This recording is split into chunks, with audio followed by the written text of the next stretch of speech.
Hello दोस्तों, नमस्कार। एक बार फिर से स्वागत है आपका मेरे यूट्यूब चैनल पे। आज के इस वीडियो में हम देखेंगे जो कल का हमने 45 क्वेश्चन इसमें किए थे यूनिट 3 से रिलेटेड ये वीडियो रहेगा और आज हम देखेंगे 46 क्वेश्चन से आगे की ओर। ठीक है, कल की वीडियो में हम इतने क्वेश्चन कर चुके हैं 1 से लेकर 45 तक।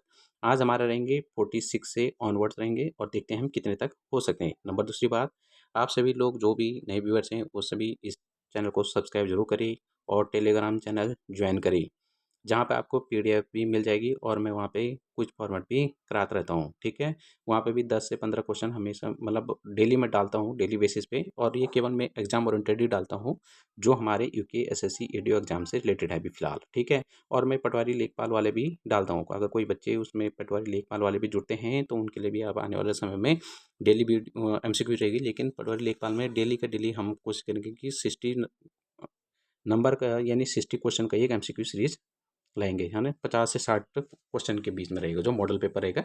उसमें देखेंगे कितना एक्सप्लेनेशन वगैरह हो पाता है। ठीक है, जिस हिसाब से वीडियो जिस हिसाब से क्वेश्चन है उस हिसाब से देखेंगे कैसा कैसा रहता है। नंबर दूसरी बात, ये वीडियो स्पेशली हम टारगेट कर रहे हैं यूकेएसएससी एडीओ एग्जाम के लिए। ये वीडियो जो रहेगा ये रहेगा कंपलसरी सभी स्टूडेंट के लिए जिन्होंने भी एडीओ का फॉर्म भरा है, चाहे उसमें कॉमर्स है या एग्रीकल्चर है या इकोनॉमिक्स वाले। तो ये तो सबके लिए कंपलसरी है। ठीक है, तो ये वीडियो को हर कोई देख सकता है और सबके लिए ये उपयोगी भी रहेगा, आई होप। और आपको अच्छा लगता है तो एक बार ज़रूर like share and subscribe subscribe तो ज़रूर करना। जो भी लोग इसको देखते हैं उससे काफ़ी अच्छा लगता है। और आपको भी क्या होगा, उससे सब्सक्राइब करने से एक बेनिफिट ये रहेगा कि आपको नोटिफिकेशन आ जाएगी जैसे मैं नया वीडियो अपलोड करूँगा। ठीक है, तो आज का हमारा पहला क्वेश्चन है। अब पहले क्वेश्चन हमारा 46वां आज का, कि वित्तीय समावेशन सूचकांक यानी एफआई इंडेक्स किसके द्वारा जारी किया जाता है। ऑप्शन नंबर ए है वित्त मंत्रालय, ऑप्शन नंबर ए है वित्त मंत्रालय, ऑप्शन नंबर बी है नीति आयोग, ऑप्शन नंबर सी है भारतीय reserve bank, option number D है विश्व बैंक। तो सही ऑप्शन होगा हमारा आरबीआई, यानी option number C is right answer. अब देखेंगे हम आज का नेक्स्ट क्वेश्चन हमारा, सहकारी बैंकों की नियामक संस्थाओं में से कौन सा एक शामिल नहीं है। ऑप्शन नंबर ए है भारतीय reserve bank, option number B है संबंधित राज्य सरकारी यानी सहकारी समितियों का रजिस्ट्रार, ऑप्शन नंबर सी है नाबार्ड ग्रामीण सहकारी बैंकों के लिए, या ऑप्शन नंबर डी होगा सेबी। राइट आंसर इसका जो रहेगा इसका रहेगा सेबी, यानी इसमें पूछा गया है सहकारी बैंकों की नियामक संस्थाओं में से कौन सा एक शामिल नहीं है। तो ये तीन तो ऊपर वाले शामिल हैं लेकिन सेबी इसमें शामिल नहीं होता है। सेबी से रिलेटेड थोड़ा देखते हैं। सेबी के का फुल फॉर्म है जो securities and exchange board of India है, पूंजी बाजार नियामक है। जबकि सहकारी बैंक आरबीआई और राज्य सरकारों और नाबार्ड द्वारा विनियमित होते हैं यानी रेगुलेट होते हैं। नेक्स्ट क्वेश्चन है हमारा, क्वेश्चन नंबर है 48, भारत में डिजिटल भुगतान में क्रांति लाने वाली प्रणाली जो 1990 के दशक में उदारीकरण के बाद शुरू हुई। ऑप्शन नंबर ए है इसे क्या कहा जाता है, चेक भुगतान, ऑप्शन नंबर बी इसे आरटीजीएस कहा जाता है या एनईएफटी, आरटीजीएस और एनईएफटी। ऑप्शन नंबर सी होगा कैश ऑन डिलीवरी, या ऑप्शन नंबर डी है पोस्टर ऑर्डर। सही ऑप्शन हो जाएगा हमारा इलेक्ट्रॉनिक फंड ट्रांसफर, जिसमें दो चीज़ें आती हैं आरटीजीएस और एनईएफटी। ठीक है, इससे संबंधित रहेगा 1990 के दशक में उदारीकरण के बाद बैंकिंग लेन देन में डिजिटलीकरण यानी डिजिटल क्रांति आई, जिसमें विभिन्न प्रौद्योगिकी सक्षम डिजिटल भुगतान मोड पेश किए गए। क्वेश्चन नंबर 49 है, संग्रह और प्रेषण सेवाओं का मुख्य उद्देश्य क्या होता है। ऑप्शन नंबर ए है केवल नकद जमा करना, ऑप्शन नंबर बी है एक स्थान से दूसरे स्थान पर धन का कुशल हस्तांतरण सुनिश्चित करना, ऑप्शन नंबर सी है केवल विदेशी मुद्रा का विनिमय करना, ऑप्शन नंबर डी है ऋण आवेदन प्रक्रिया को सरल बनाना। इसका हमारा सही ऑप्शन हो जाएगा ऑप्शन नंबर बी होगा एक स्थान से दूसरे स्थान पर धन का कुशल हस्तांतरण सुनिश्चित करना। संग संबंधित तथ्य हैं, संग्रह का अर्थ है विभिन्न माध्यमों से धन एकत्र करना और प्रेषण का अर्थ है एक स्थान से दूसरे स्थान पर धन हस्तांतरित करना। नेक्स्ट क्वेश्चन है हमारा आज का, पीएम किसान निधि योजना के लाभार्थियों को केसीसी योजना के तहत कितनी रियायती दर पर खेती के लिए ऋण प्राप्त हो सकती है। सही ऑप्शन ऑप्शन नंबर ए है इसका, ऑप्शन नंबर ए होगा 2%, ऑप्शन नंबर बी है 3%, ऑप्शन नंबर सी है 4%, ऑप्शन नंबर डी है 5%।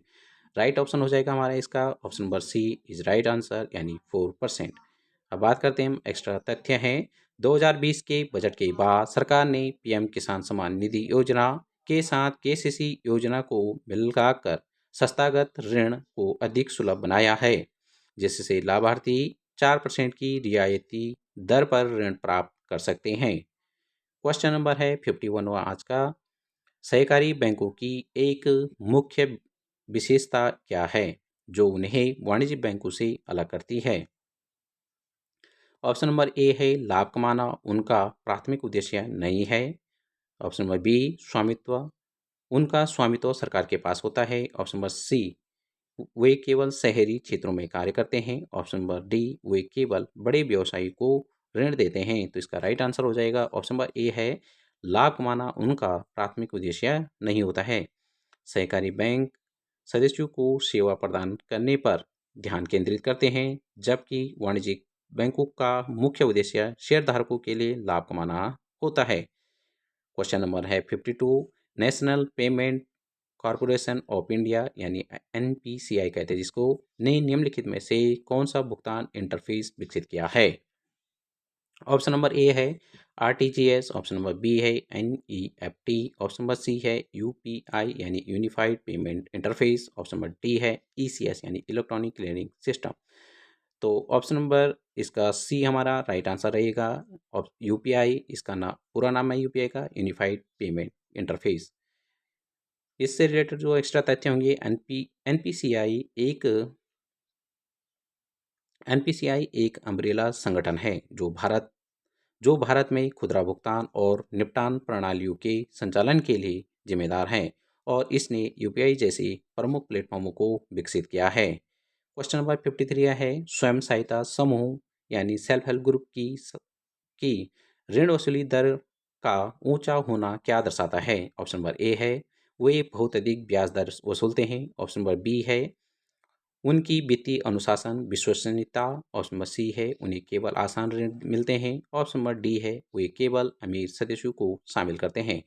राइट आंसर हो जाएगा हमारा option number B right answer, उनकी वित्तीय अनुशासन और विश्वसनीयता। इससे रिलेटेड एक्स्ट्रा जो फैक्ट होंगे, उच्च वसूली दर यानी सेल्फ हेल्प ग्रुप के सामूहिक उत्तरदायित्व और प्रभावी ऋण प्रबंधन को दर्शाती है, जिससे वे बैंकों के लिए कम जोखिम वाले उधारकर्ता बन जाते हैं। बात करते हैं हम नेक्स्ट क्वेश्चन। केसीसी योजना के तहत 3 लाख रुपए तक की सीमा के लिए प्रसंस्करण शुल्क यानी प्रोसेसिंग फीस कितना है? ऑप्शन नंबर ए है ऋण सीमा का 0.5%, ऑप्शन नंबर बी है ऋण सीमा का 0.65%, ऑप्शन नंबर सी है कोई शुल्क नहीं, ऑप्शन नंबर डी है 1,000 रुपये निश्चित। तो राइट आंसर हो जाएगा हमारा ऑप्शन नंबर सी, इसमें ऐसा कोई शुल्क नहीं है। संबंधित देते होंगे 3 लाख रुपए तक की सीमा के लिए कोई प्रसंस्करण यानी प्रोसेसिंग शुल्क नहीं है, जिससे छोटे किसानों को लाभ होता है। नेक्स्ट क्वेश्चन है हमारा 55वां आज का 55वां क्वेश्चन है भारत में कौन सा संवैधानिक संशोधन सहकारी समितियों को संवैधानिक दर्जा और संरक्षण प्रदान करता है? ऑप्शन नंबर ए है 73वां संविधान संशोधन, ऑप्शन नंबर बी है 91वां संविधान संशोधन, ऑप्शन नंबर सी है 97वें संविधान संशोधन, ऑप्शन नंबर डी है 101वां संविधान संशोधन। राइट ऑप्शन हो जाएगा हमारा ऑप्शन नंबर सी है 97वां संविधान संशोधन जो हुआ था। 90 ठीक है, 97वां संविधान संशोधन अधिनियम 2011 में सहकारी समितियों से संबंधित प्रावधानों को संविधान में जोड़ता है, जैसे सहकारी समितियों के गठन का अधिकार और उनकी लोकतांत्रिक स्वायत्तता और पेशेवर प्रबंधन को बढ़ावा देना। नेक्स्ट क्वेश्चन हमारा क्वेश्चन नंबर है 56वां। भारत में सबसे पहले self help group bank linkage की शुरुआत किसने की? ऑप्शन नंबर ए है नाबार्ड, ऑप्शन नंबर बी है Bharat reserve bank, option number D है ग्रामीण विकास बैंक। सबसे पहले जो की थी ऑप्शन नंबर सी इसका राइट आंसर हो जाएगा, मैसूर पुनर्वास एवं विकास एजेंसी ने इसका जो ये MYRADA है नहीं 1980 के दशक के मध्य self help group bank linkage की शुरुआत की, जो बाद में नाबार्ड की self help group bank linkage programme का आधार बनी। नेक्स्ट क्वेश्चन हमारा 57 एक क्रेडिट कार्ड क्रेडिट कार्ड और डेबिट कार्ड के बीच मुख्य अंतर क्या है? ऑप्शन नंबर ए है एक क्रेडिट कार्ड केवल ऑनलाइन उपयोग किया जा सकता है। ऑप्शन नंबर बी है डेबिट कार्ड आपके अपने पैसे का उपयोग करता है जबकि क्रेडिट कार्ड बैंक से उधार लेता है। ऑप्शन नंबर सी है क्रेडिट कार्ड में कोई पिन नहीं होता है। Option number D debit card में मासिक शुल्क होता है। राइट ऑप्शन हो जाएगा हमारा डेबिट कार्ड आपके अपने पैसे का उपयोग करता है जबकि क्रेडिट कार्ड बैंक से उधार लेता है। डेबिट कार्ड आपके खाते में मौजूद धन का उपयोग करता है जबकि क्रेडिट कार्ड एक प्रकार का अल्पकालिक असुरक्षा ऋण है जो बैंक द्वारा प्रदान किया जाता है। नेक्स्ट क्वेश्चन हमारा 58वां है 1935 में लोकप्रिय सरकारों के गठन के साथ किस कार्यक्रम को प्राथमिकता मिली है?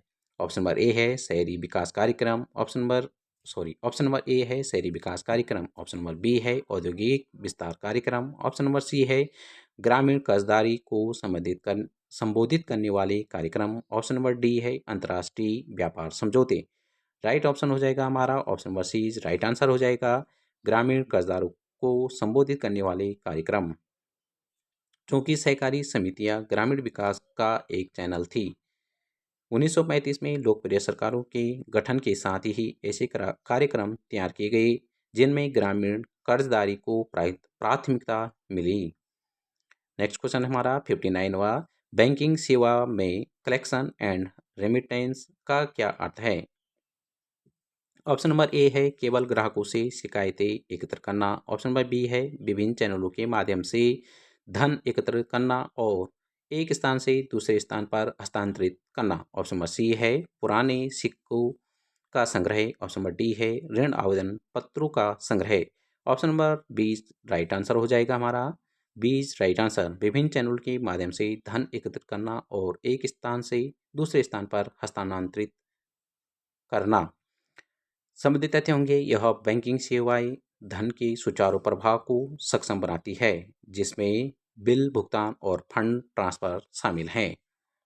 नेक्स्ट क्वेश्चन हमारा भारत में वाणिज्य बैंकिंग प्रणाली में क्या भूमिका निभाते हैं? ऑप्शन नंबर ए है ये केवल सरकारी लेन देन का प्रबंधन करते हैं। ऑप्शन नंबर बी है वित्तीय संसाधन प्रदान करते हैं जो विकास और प्रगति के लिए आवश्यक हैं। ऑप्शन नंबर सी है केवल विदेशी कंपनियों को वित्त पोषित करते हैं। ऑप्शन नंबर डी है केवल ग्रामीण सहकारी समितियों की निगरानी करते हैं।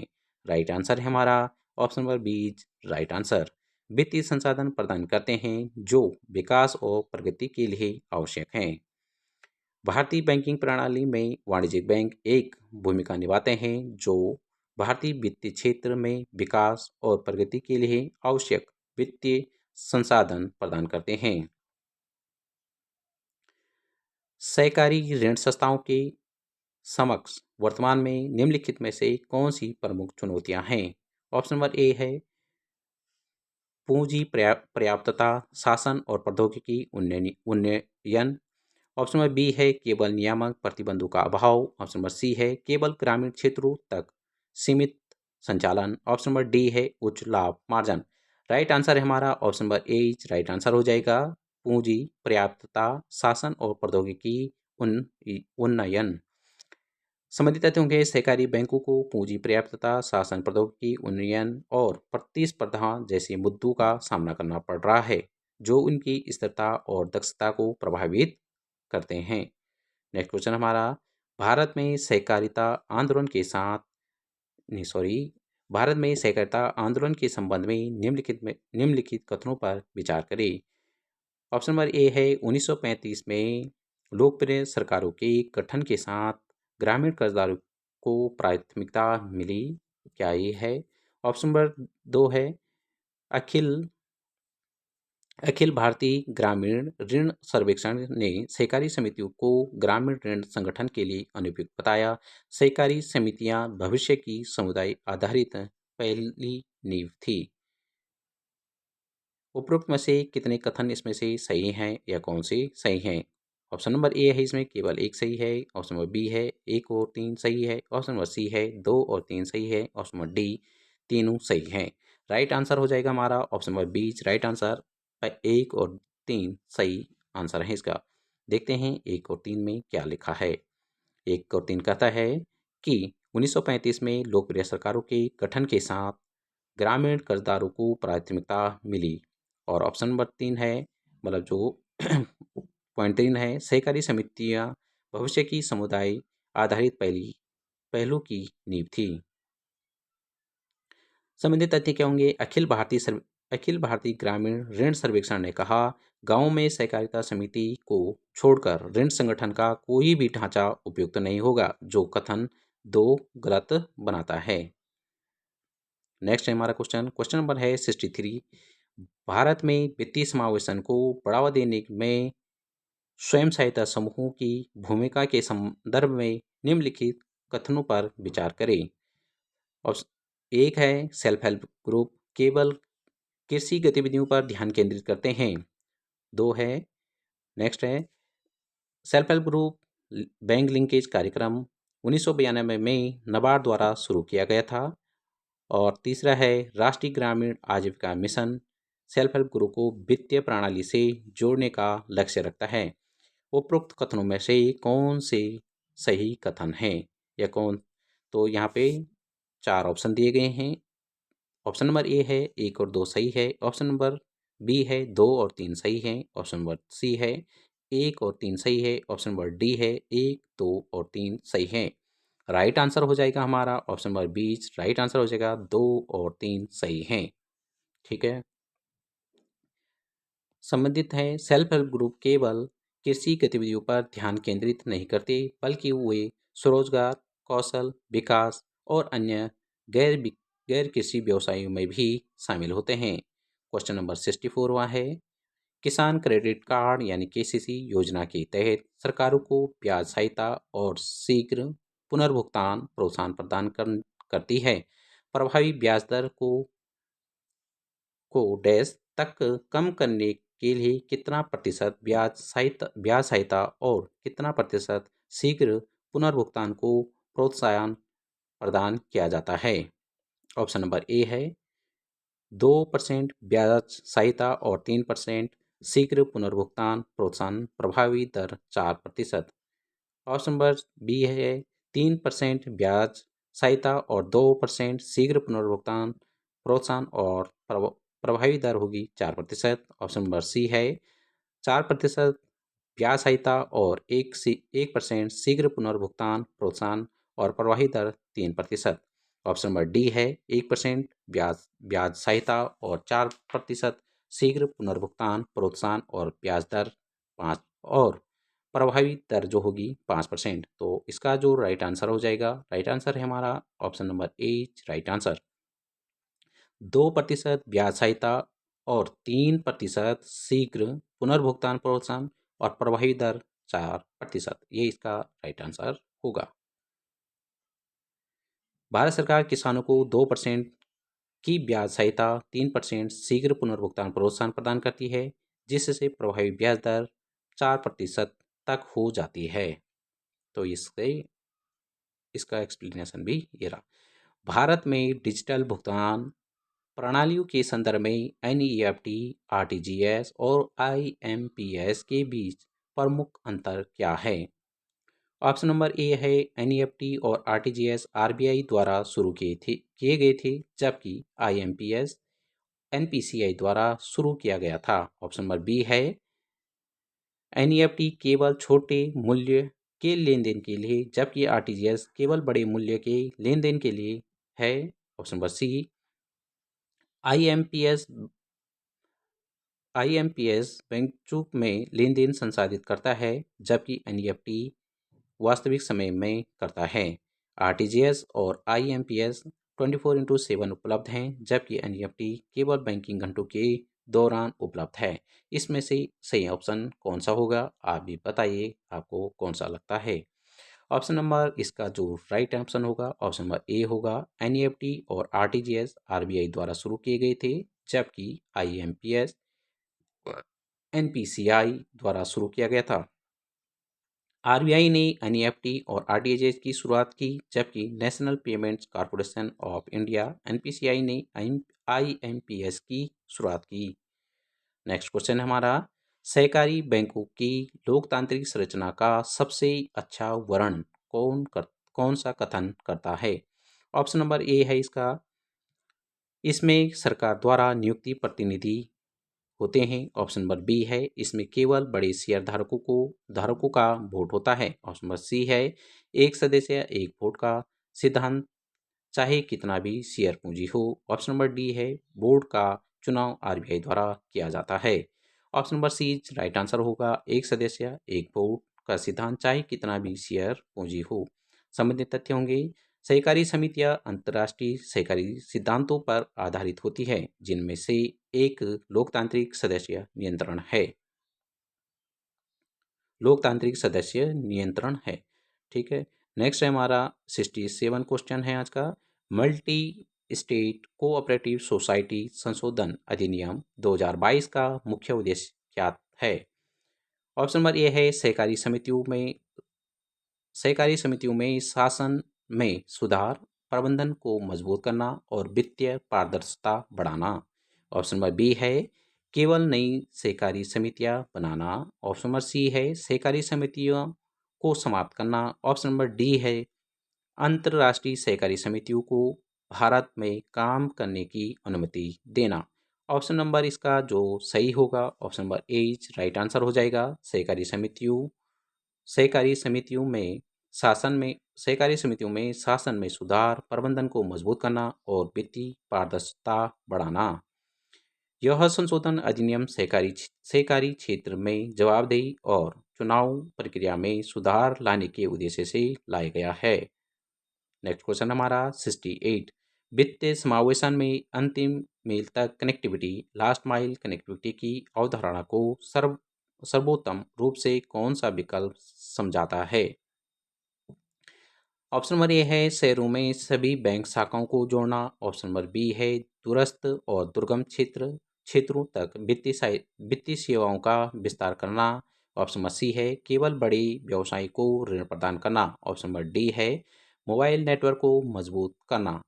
सही आंसर हो जाएगा हमारा option number B right answer हो जाएगा, दूरस्थ और दुर्गम क्षेत्रों तक वित्तीय सेवाओं का विस्तार करना। संबंधित तथ्य हैं, बैंक मित्र छोटे भुगतान बैंक इस अंतिम मील तक पहुंचने में महत्वपूर्ण भूमिका निभाते हैं। नेक्स्ट क्वेश्चन हमारा, केसीसी योजना के तहत किसानों को शीघ्र पुनर्भुगतान प्रोत्साहन कितने प्रतिशत पर दिया जाता है? ऑप्शन नंबर ए है 1%, ऑप्शन नंबर 2 है 2%, ऑप्शन नंबर सी है 3%, ऑप्शन नंबर 4 है यानी डी है 4%। राइट आंसर हो जाएगा इसका 3% की दर पर। संबंधित तथ्य होंगे, सरकार 2% ब्याज सहायता के अतिरिक्त 3% का शीघ्र पुनर्भुगतान प्रोत्साहन प्रदान करती है, जिससे प्रभावी ब्याज दर और कम हो जाती है। नेक्स्ट क्वेश्चन हमारा आज का, सहकारी बैंकों को दोहरी नियंत्रण प्रणाली के तहत क्यों माना जाता है? ऑप्शन नंबर ए है, वे केंद्र सरकार और राज्य सरकार दोनों द्वारा नियंत्रित होते हैं। ऑप्शन नंबर बी है, वे भारतीय रिजर्व बैंक यानी बैंकिंग गतिविधियों के लिए और संबंधित राज्य सरकार सहकारी सिद्धांतों के लिए दोनों द्वारा विनियमित होते हैं। ऑप्शन नंबर सी है, वे केवल नाबार्ड और वित्त मंत्रालय द्वारा नियंत्रित होते हैं। तो ऑप्शन नंबर डी है, वे अपने सदस्यों और गैर सदस्यों दोनों द्वारा नियंत्रित होते हैं। इसका जो राइट आंसर हो जाएगा option number B right answer. वे भारतीय रिजर्व बैंक बैंकिंग गतिविधियों के लिए और संबंधित राज्य सरकार सहकारी सिद्धांतों के लिए दोनों द्वारा विनियमित होते हैं। ठीक है। इससे रिलेटेड एक्स्ट्रा जो तथ्य होंगे, संबंधित तथ्य हैं क्या है इसे, यह दोहरी नियंत्रण प्रणाली सहकारी बैंकों के संचालन में एक जटिलता उत्पन्न करती है, क्योंकि उन्हें दो अलग अलग नियामक निकायों के दिशा निर्देशों का पालन करना होता है। तो मेरे को लगता है वीडियो काफ़ी लंबी हो रही है, तो अभी हम इतना रखते हैं। और जो अभी इसमें 30-35 क्वेश्चन और हैं, तो जो शाम को मैं नेक्स्ट वीडियो रखूँगा उसमें 35 क्वेश्चन लेके इसी 30 से 35 क्वेश्चन या 40 क्वेश्चन कितने और बच रहे हैं इससे बाद में, तो उन सबको लेके आता हूँ मैं नेक्स्ट वीडियो में, क्योंकि वीडियो बहुत लंबी हो जाएगी। ये 40 ये बड़ी लेंथी क्वेश्चन है, ठीक है। तो मैं नेक्स्ट वीडियो अभी शाम को ही अपलोड कर दूंगा, 5 या 6 बजे के बीच में ये नेक्स्ट वीडियो आ जाएगी। और आप ज़रूर बताइए आपको कैसा लगा। अगर आपको अच्छा लगता है तो कृपया करके आप ज़रूर सब्सक्राइब कर देना, एक लाइक कर देना और एक अच्छा सा कमेंट भी ज़रूर कर देना, ठीक है। इस और बाकी आप लोगों को और कोई क्वेरी हो तो आप ज़रूर पूछना।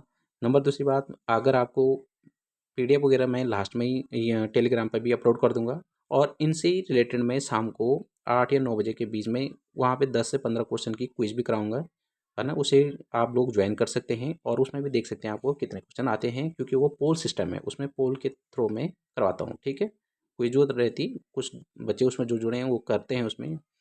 और बाकी आपको जुड़ना होगा तो आप जुड़ सकते हैं। बाकी आपको कैसा वीडियो लगा और कैसे क्वेश्चन हैं उसके बारे में ज़रूर बताइए। Thank you. और नेक्स्ट वीडियो आएगी शाम को, आज ही आएगी शाम को 4-5 बजे के बीच में। मैं इससे रिलेटेड जो 35 क्वेश्चन और बच रहे हैं, 35 या 40 क्वेश्चन कितने हैं वो, तो उनको मैं और इसमें अपलोड कर दूंगा, ठीक है। एक ही वीडियो में वो आ जाएंगे 35 क्वेश्चन, ठीक है। तो आज के लिए इतना ही, धन्यवाद, थैंक यू।